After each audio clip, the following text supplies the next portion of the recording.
Hi all government job aspirants, welcome to my YouTube channel Jan Studies for Government Jobs। আজকে আমরা discuss করব general science part 22। এর আগে আমরা total 21টি part discuss করে নিয়েছি। প্রত্যেকটা পার্টেই 50টি করে জেনারেল সায়েন্স আছে এবং টোটাল এখনও পর্যন্ত 1050টি জেনারেল সায়েন্সের কোশ্চেন আমরা ডিসকাস করে নিয়েছি। আজকে সেকেন্ড পার্ট স্টার্ট করছি। ফার্স্ট কোশ্চেন কি বলেছে দেখো, রাসায়নিক বিক্রিয়ার শেষে একটি অনুঘটক নিচের কোন ক্ষেত্রে অপরিবর্তিত থাকে? কি হয় অ্যান্সার হবে পরিমাণ ও রাসায়নিক গঠন অপরিবর্তিত থাকে। পরের প্রশ্ন দেখো কি বলেছে, অ্যালকোহলে কি কি মৌল থাকে? এবার অ্যালকোহলে কি কি মৌল থাকে সেটা অ্যালকোহলের সংকেত না জানলে আমরা অ্যান্সারটি করতে পারবো না। অ্যালকোহলের রাসায়নিক সংকেত হচ্ছে C2H6O, যাকে ইথানলও বলা হয়। এবার তাহলে এইখানে C for carbon, H for hydrogen এবং O ফর অক্সিজেন। তাহলে অ্যান্সার কোনটা হচ্ছে option B, carbon hydrogen oxygen. তাহলে দেখবে সংকেতটা যদি মুখস্থ না থাকে তুমি এটা কোশ্চেনটার অ্যান্সার করতে পারতে না। তাহলে অ্যান্সার কি হচ্ছে অপশন বি হচ্ছে এটির অ্যান্সার, কার্বন হাইড্রোজেন অক্সিজেন। পরের প্রশ্ন দেখো কি বলেছে, সমস্ত নোবেল গ্যাসের সম্পর্কে নিচের কোনটি প্রযোজ্য? দেখো সমস্ত নোবেল গ্যাসই হচ্ছে বর্ণহীন ও গন্ধহীন। এবার এখানে আরেকটা জিনিস যেটা তোমাদের এক্সট্রা দিয়ে দিচ্ছি, এক্সামে বারবার আসে যে এইগুলির মধ্যে কোনটি নোবেল গ্যাস নয়। 4টি অপশন থাকবে, তার মধ্যে 3টি হবে এবং 1টি হবে না। এবার তোমরা যদি নোবেল গ্যাস কোনগুলো সেগুলো যদি না জানা থাকে তাহলে অ্যান্সার করতে পারবে না। তাহলে নোবেল গ্যাস কোনগুলো হচ্ছে, নোবেল গ্যাসগুলি হচ্ছে হিলিয়াম, নিয়ন, আর্গন, ক্রিপ্টন, জেনন এবং রেডন। এই 6টি হচ্ছে নোবেল গ্যাস। পরের প্রশ্ন দেখো, নিচের কোন মৌলটি সমস্ত জৈব যৌগের মধ্যে পাওয়া যায়? দেখো সমস্ত জৈব যৌগের মধ্যে পাওয়া যায় কার্বন। খুব ইম্পর্টেন্ট কোশ্চেন, এই কোশ্চেনটা অনেকবার রিপিট হয়েছে। পরের প্রশ্ন দেখো কি বলেছে, নিচের কোন মৌলটি পেন্টক্সাইড গঠন করতে পারে? পেন্টক্সাইড গঠন করতে পারে ফসফরাস। অপশন সি হচ্ছে এটির অ্যান্সার। প্রকৃতির মধ্যে সর্বাপেক্ষা বিশুদ্ধ কার্বন হিসাবে নিচের কোনটি পরিচিত? আমরা জানি সর্বাপেক্ষা বিশুদ্ধ কার্বন হচ্ছে হিরে বা ডায়মন্ড, যা বলবে তোমরা এটি হচ্ছে আসল অ্যান্সার। অপশন এ হচ্ছে এটির অ্যান্সার। পরের প্রশ্ন, নিচের কোনটি তৈরি করতে ক্লোরিন ব্যবহৃত হয় না? এখানেও দেখো রাসায়নিক সংকেত যদি তোমার না জানা থাকে তাহলে এটার অ্যান্সার তোমরা করতে পারবে না। দেখো প্রথম অপশন যেটা আছে ফসজিন, এর রাসায়নিক সংকেত হচ্ছে COCl2, তাহলে এখানে ক্লোরিন আছে, তাহলে এটা অপশন হবে না। পরেরটা দেখো ফসফিন, ফসফিনের রাসায়নিক সংকেত হচ্ছে PH3, এখানে কোনো ক্লোরিন নেই, তাহলে অ্যান্সার কী হবে? অপশন বি হচ্ছে এটির অ্যান্সার। তাহলে রাসায়নিক সংকেত তোমার যদি জানা না থাকে তুমি কিন্তু অ্যান্সার করতে পারবে না। তার সাথে দেখে নাও ব্লিচিং পাউডার এবং হাইড্রোক্লোরিক অ্যাসিডের রাসায়নিক সংকেত কী? ব্লিচিং পাউডারের রাসায়নিক সংকেত হচ্ছে CA+ClO2, এটা হচ্ছে ব্লিচিং পাউডারের রাসায়নিক সংকেত, এবং হাইড্রোক্লোরিক অ্যাসিড হচ্ছে HCl। পরের প্রশ্ন দেখো, এবং এইটাখানে দেখো না, এখানেও Cl আছে, ক্লোরিন আছে এবং এখানেও ক্লোরিন, তাহলে এইটাতেই শুধু ক্লোরিন নেই, অপশন বিতে। ঠিক আছে। পরের প্রশ্ন, খুব শক্তিশালী অ্যাসিড যে পাত্রে রাখা হয় সেই পাত্রটি কী দিয়ে নির্মিত হয়? সেই পাত্রটি নির্মিত হয় সীসা বা লেড, সীসাকে ইংলিশে লেড বলা হয়। ঠিক আছে। পরের প্রশ্ন দেখো, কোন প্রক্রিয়ায় রান্নার জন্য তেলকে বনস্পতি ঘিতে পরিবর্তিত করা হয়? এই কোশ্চেনটা বহু এক্সামে কন্টিনিউয়াসলি রিপিট হয়েছে। অ্যান্সার কি না, হাইড্রোজেনেশন পদ্ধতিতে রান্নার জন্য তেলকে বনস্পতি ঘিতে পরিবর্তিত করা হয়। অপশন এ হচ্ছে এটির অ্যান্সার। উৎসেচক কি? উৎসেচক বা এনজাইম, ইংলিশে বলা হয় এনজাইম। উৎসেচক হলো এক প্রকার প্রোটিন। অপশন এ হচ্ছে এটির অ্যান্সার। গ্যাস সম্পর্কে নিচের কোনটি সঠিক? দেখো গ্যাস সম্পর্কে নিচের কোনটি সঠিক যেটা হচ্ছে সেটা হচ্ছে অপশন ডি, গ্যাসের কোনো নির্দিষ্ট আকার বা আয়তন নেই, এটি হচ্ছে একদম সঠিক। পরের প্রশ্ন, নিচের কোনটির সাথে কাঁচের সংঘর্ষ ঘটে? অ্যান্সার হচ্ছে হাইড্রোজেন ফ্লোরাইড, HF, হাইড্রোজেন ফ্লোরাইডের সাথে কাঁচের সংঘর্ষ ঘটে। অপশন ডি হচ্ছে এটির অ্যান্সার। চুনের জলে নিচের কোনটি পাওয়া যায়? চুনের জলে পাওয়া যায় option B, calcium hydroxide. Calcium হাইড্রক্সাইডের রাসায়নিক সংকেত কি? CaOH2। দেখো রাসায়নিক সংকেত তো আমি নিচে লিখে দিয়েছি। অপশন বি হচ্ছে এটির অ্যান্সার। ক্যালসিয়াম হাইড্রোক্সাইড পাওয়া যায় চুনের জলে। পরের প্রশ্ন দেখো, বায়ুতে যতগুলি গ্যাস বর্তমান তার মধ্যে কোন গ্যাসটির উপস্থিতি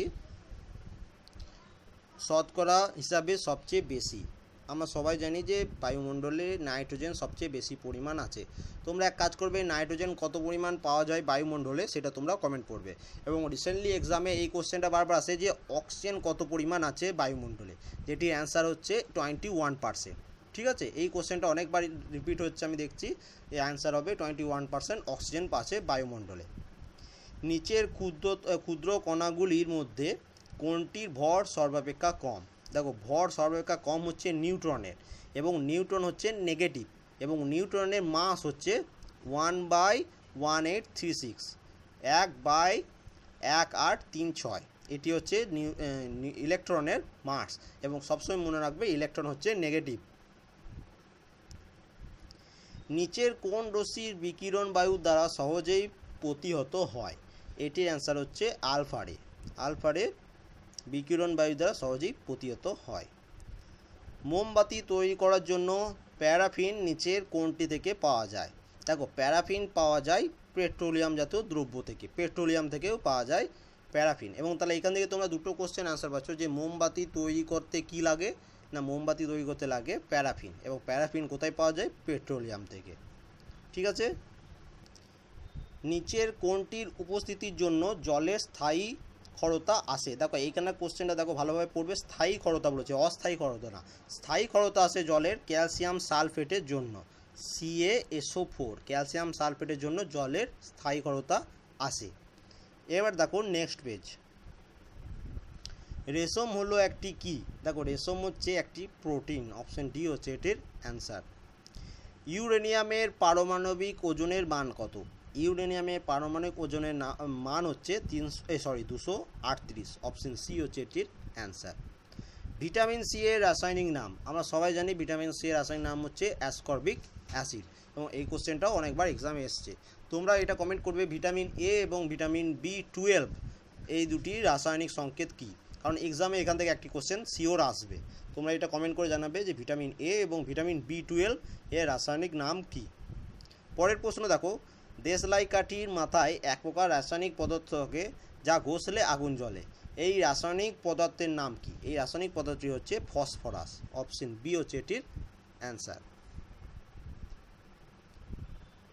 তাহলে এটার অ্যান্সার কি হচ্ছে? ফসফরাস। সরি, এখানে দেখো বইয়ে অপশন এ অ্যান্সার দিচ্ছে, এই অ্যান্সারটি হবে না, অ্যান্সার হবে অপশন বি, ফসফরাস থাকে। আশা করি তোমরা সবাই অ্যান্সারটি জানো। এটা পিডিএফটা যখন দেবো সেখানে তোমার অ্যান্সারটা ঠিক করে দেবো।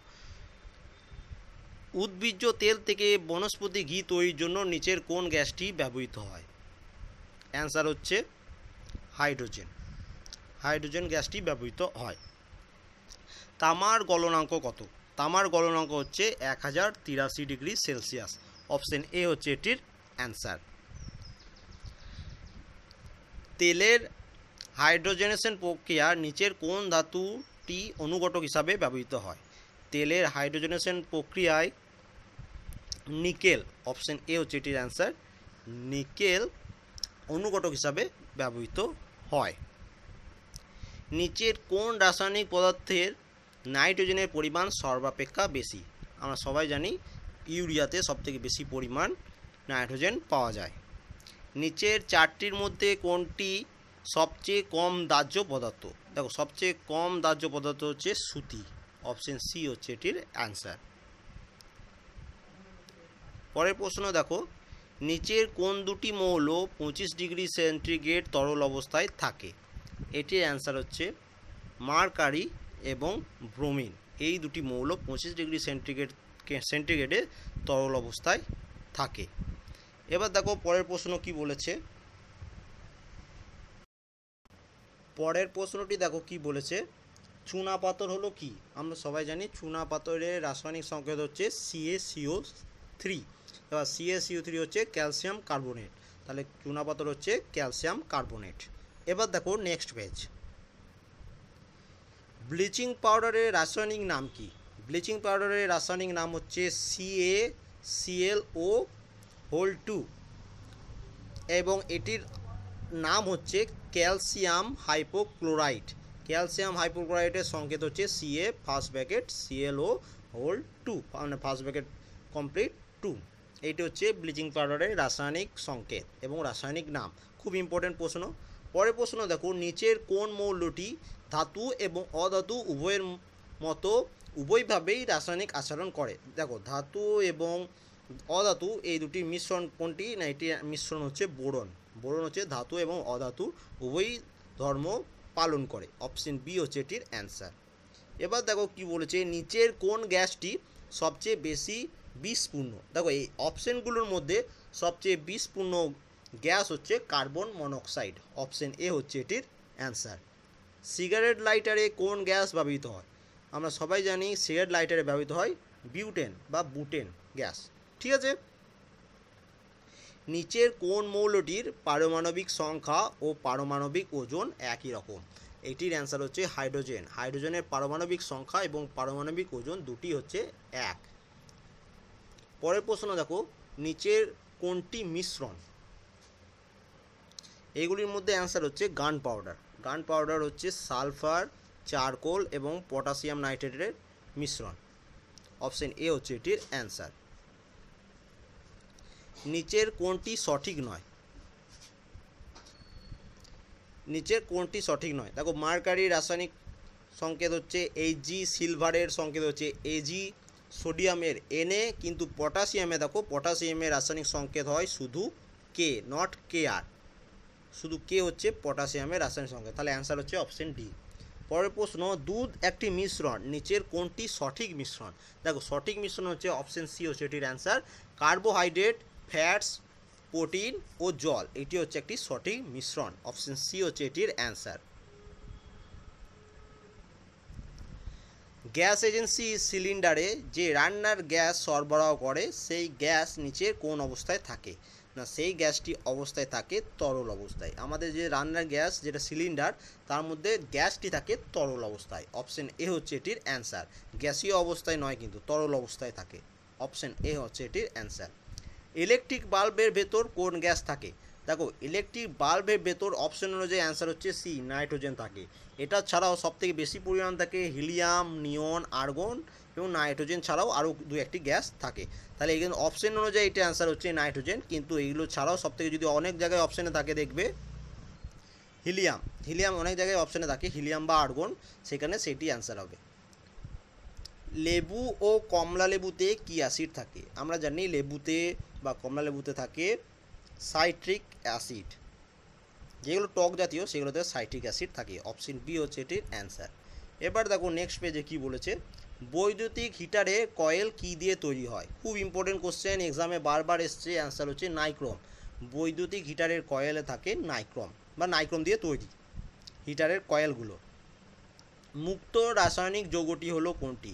দেখো, মুক্ত রাসায়নিক যৌগ হচ্ছে ক্যালসিয়াম কার্বনেট এবং এটার সংকেত হচ্ছে CaCO3 হচ্ছে মুক্ত রাসায়নিক সংকেত।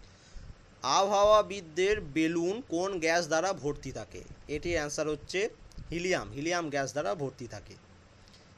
রসায়নগারে প্রস্তুত প্রথম জৈব যৌগের নাম কি? আমরা সবাই জানি যে রসায়নগারে প্রস্তুত প্রথম জৈব যৌগ হচ্ছে ইউরিয়া এবং এর রাসায়নিক সংকেত যেটা মোস্ট ইম্পর্টেন্ট কি হচ্ছে CH4N2O, ইউরিয়া রাসায়নিক সংকেত। এটা মনে রাখবে কিন্তু। পরের প্রশ্ন দেখো, উষ্ণতা বাড়লে জলে নিচের কোনটি দ্রবণীয়তা কমে? এটির অ্যান্সার হচ্ছে চুন। চুনের দ্রবণীয়তা কমে যায়। পারদ ছাড়া অপর একটি তরল ধাতু, দেখো এখানে ধাতু বলেছে, তাহলে পারদ ছাড়া অপর একটি ধাতু হচ্ছে গ্যালিয়াম। অপশন এ হচ্ছে এটির অ্যান্সার। নিচের কোন ধাতুটি স্টিলের মতো শক্ত কিন্তু ওজনে স্টিলের চেয়ে অর্ধেকের কম? স্টিলের অর্ধেকের চেয়েও কম। এটার অ্যান্সার হচ্ছে টাইটেনিয়াম। টাইটেনিয়াম হচ্ছে স্টিলের থেকেও বা স্টিলের মতো শক্ত। লোহার পাইপে ক্ষয় রোধ করার জন্য জিঙ্কের কোটিং দেওয়া হয়। এই প্রক্রিয়াটাকে কী বলা হয়? আমরা সবাই জানি, সেই ছোটোবেলা থেকে পড়ে আসছে, এটির অ্যান্সার গ্যালভানাইজেশন প্রক্রিয়া বলা হয়। লোহার ওপর জিঙ্কের প্রলেপ দেওয়াকে। কর্পূরকে সহজেই বিশুদ্ধ করার জন্য কোন প্রক্রিয়া সাহায্য নেওয়া যেতে পারে? আমরা সবাই জানি যে এটি হচ্ছে সাবলিমেশন প্রক্রিয়ায় কর্পূরকে সহজেই বিশুদ্ধ করা যায়। অপশন এ হচ্ছে এটির অ্যান্সার।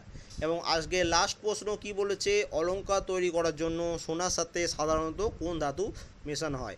আমরা সবাই এটার অ্যান্সার জানি, কি মেশানো হয়? তামা মেশানো হয় অলঙ্কার তৈরি করার জন্য সোনার সাথে।